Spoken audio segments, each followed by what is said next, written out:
नमस्कार सांग मैंने मो मर्यादा स्वागत करुच्ची आपण मानक आम चैनल को। तेरे सांग मैंने आज रेसिपी समुद्र कंकड़ार तरकारी बहुत टेस्टी लगे खावाई। तो यार रेसिपी मुझे आपण मानक बतेबी। तो आपण मैंने जदि आम चैनल नुआ तेरे प्लीज चैनल को सब्सक्राइब कर दिंतु। जो मैंने सब्सक्राइब कर देइछन्ती से मानकु मेनी मेनी थैंक्स। आ पाखरे दिया बेल आइकन मध्ये प्रेस कर दिंतु ताकि मुझे जहाँ भी वीडियोस अपलोड करी आपण मानक प्रथम नोटिफिकेशन पहुँचो। हाँ सांग मैंने जब रेसिपी गुड़िक भल लगे तेज वीडियोस गुड़िक निश्चिंत लाइक करेंगे एंड आपण मैंने जदि मो रेसिपी को फॉलो करुँच एंड कमेंट्स मी कि केमती आपण मैंने कले आपण मानकर कमेंट्स ही बहुत प्राइसियस और बहुत मोटिवेट कराई था। तरकारीटा बहुत टेस्टी लगे। आपण मैंने वीडियो को एंड जाए देखो एंड ये जो रेसिपी सीक्रेट केमिति कले आपण मानक भल लगे मत लगुच वे जदि आपण मैंने करुवे तो निश्चिंत कमेंट करी जणाइबे एंड मु तो जमती करे आपण मानक देखेबी बहुत टेस्टी लगे। आपण माने मध्ये एमती करंतु समस्ते प्रशंसा करेंगे आपण मानक एंड समस्ते मागी मागिकिना खाइबे। तो मु ये रेसिपी आपण मानक बतेबी। तो आपण माने तो कथा भितर देखि पड़थबे कंकड़ा को भले एमती माने छड़ा होची तार सब गोड़ टांक सब केमती कौन छड़ा होची आपण माने मते ताकू मध्ये देखि नेले न तार जो गोड़ गुड़ाक ताकू एमती टिके टिके एमती फटई दबा सब गुड़ा जस्ट फटई दबा। फटई देला परे तादरे भल भाबरे मसला सब पसी जाइते। तो एमती सब गोड़ गुड़ाक फटई नेबे। तो ये रेडी हो गला।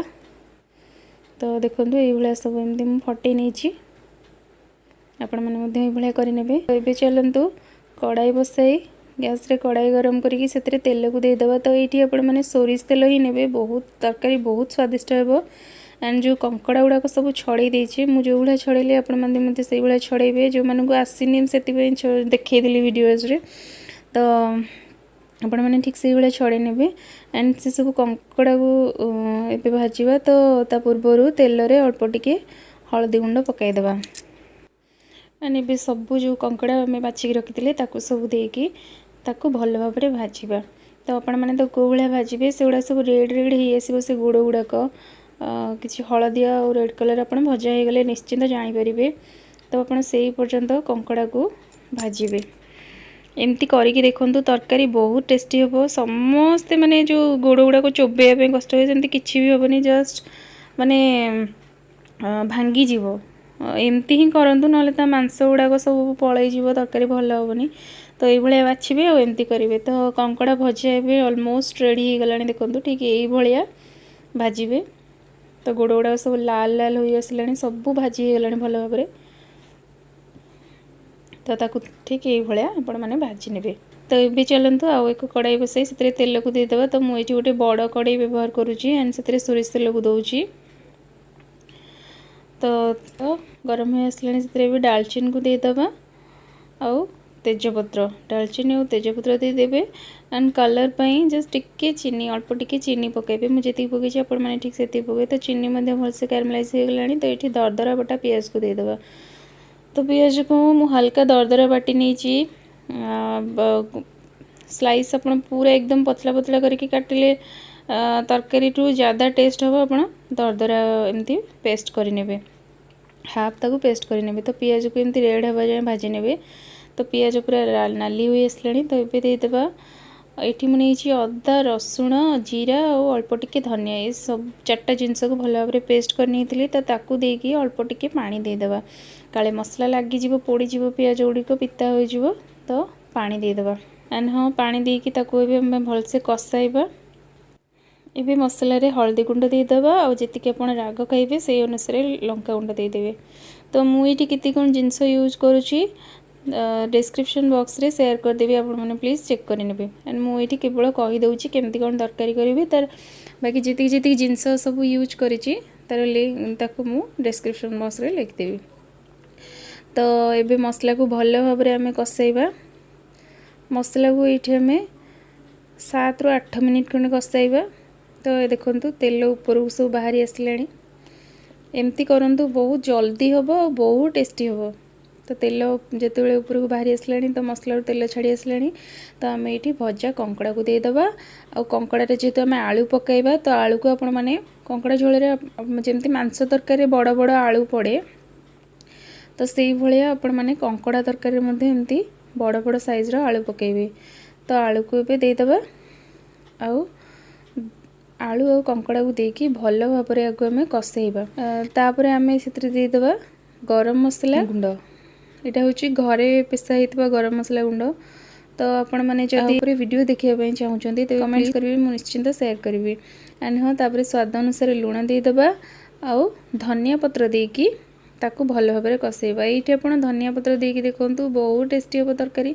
आपण परे मध्य पकई पारे किंतु जितेबाला कसौंट से जब धनिया पत्र दे कसेबे बहुत भल बास्ना आसब आ बहुत सुंदर हम। तो ये आपको आम 7 मिनिट 7 ରୁ 8 मिनिट भल से कसाई ना। खाली लगातार एमती चटू चलैकिना ताकू कसेबे जिते भल से एतिक बेले कसेबा द्वारा बेसी समय नहीं कि कसेले कौन हम ना कंकड़ा देहरे पूरा मसलाटा भल से भेदी जीव आ तरकारी बहुत स्वादिष्ट हम। तो ट्राए करेंगे टिके यह सब भल भाव में कसेबा। तो देखो मुझे बहुत समय को कसई 7 ରୁ 8 मिनिट कसई। तो मु सबू जिनस केतिकी समय कसैली कौन कली सबू डिस्क्रिप्शन बॉक्स में लिखिदेवी, आपण मैंने प्लीज देखी नेबे। तो ये भाया एबे कंकड़ा आलू को भल भाव में कसाई नवा।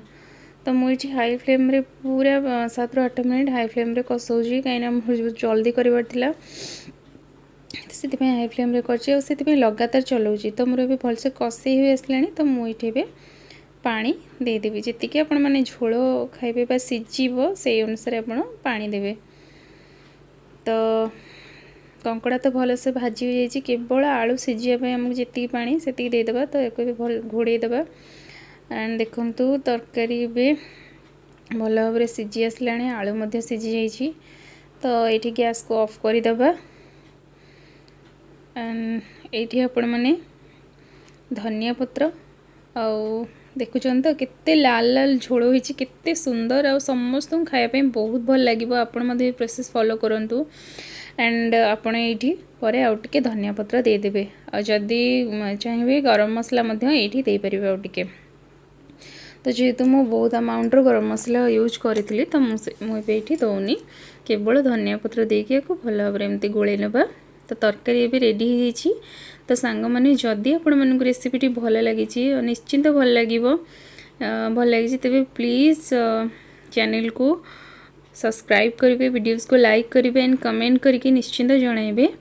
एंड हाँ पाखर थी बेल आइकन प्रेस करदे ताकि मुझे जहाँ भी वीडियोस अपलोड करी आपण मान प्रथम नोटिफिकेशन पहुँच।